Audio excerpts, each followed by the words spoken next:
Alright, let's get ready to suck it. I mean, review another video game. Hi everyone, Preston here, Will over there. Hey. And we're going to be doing another video game review in this video. And we're going to the Nintendo 64 for this review. Will, please reveal the game for us. You're holding it in your hands. Certainly. Today we're going to be reviewing WWF No Mercy for the Nintendo 64. Yes, we are. We're lacing up our boots and climbing into the ring, metaphorically that is. Now, chances are when you talk about wrestling video games with a whole bunch of people, chances are they'll say that No Mercy is the best of the bunch.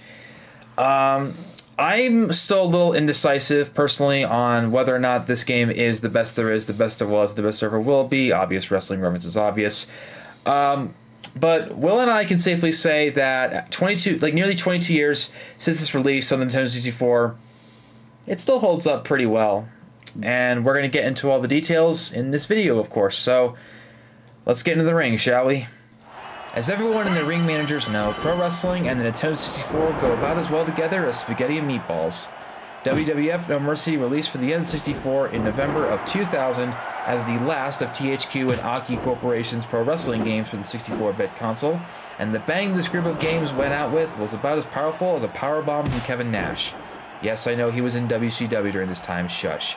Aki's wrestling games have long been lauded for their easy controls and emphasis on realism, and No Mercy is no exception. Of course, you not only have the same smooth-as-butter engine, but you also have a huge wrestling toy box in your hands.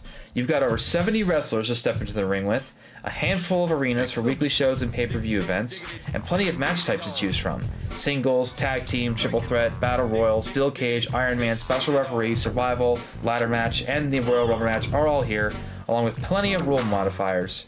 You can also put together King of the Ring tournaments and pay-per-view events. The real meat in terms of modes comes in the form of a championship mode, where you and the wrestler of your choosing go through a variety of storylines and attempt to win championship titles. This is where you earn in-game currency that can be used to purchase new characters, arenas, weapons, moves, clothing, and tattoos.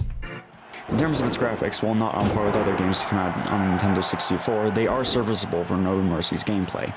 While the modeling and character animations are largely the same between wrestlers, there are slight changes to the body proportions that do indicate that a certain attention to detail was given when designing each wrestler to keep them visually distinct.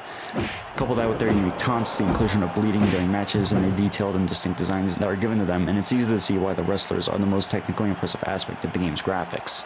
Which isn't all too surprising given how it's a wrestling game. The only areas where it does fall short in graphics are many of the arenas, and especially the FMV cutscenes and crowd NPCs that encompass each match. Granted, these are forgivable because of the Nintendo 64's limited hardware. The same applies for the sound design, which does suffer from the game's limited hardware, such as with the low-quality renditions of each wrestler's theme song, the stock sound effects, and pre-recorded catchphrases. However, in spite of this, the game does add certain sound effects that, while not great in terms of quality, help add to the game's tone, such as the inclusion of a ding sound whenever a character performs a nutshot. A lot of pro wrestling games are known for having really good creative character modes, and No Mercy delivers big time. You choose your wrestler's physical features, fighting style, theme music, entrance video, and moveset to name a few things. The moveset designer is incredibly detailed and has an absolute truckload of moves to choose from in various categories: grappling, running, turnbuckle, apron, and so on and so forth. New to No Mercy is the ability to create female wrestlers. I do wish there were more original entrance songs to choose from, but you can't have everything. And there you have it, folks. That is our short and sweet review of WWF No Mercy for the Nintendo 64.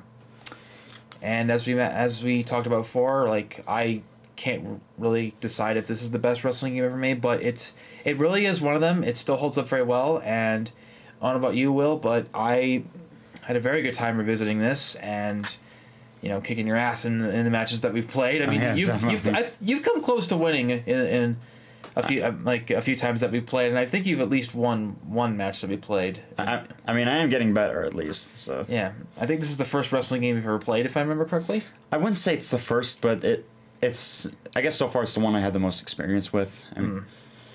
I mean, I rarely ever actually play any wrestling games, so I don't really have much of an opinion on what's the best. So. But can we agree that, like, you don't have to be like a big professional wrestling fan or like a fan of it in general to enjoy this game? I'd say so. No, that's exactly what I think. I mean, that can be said for a lot of games in this world.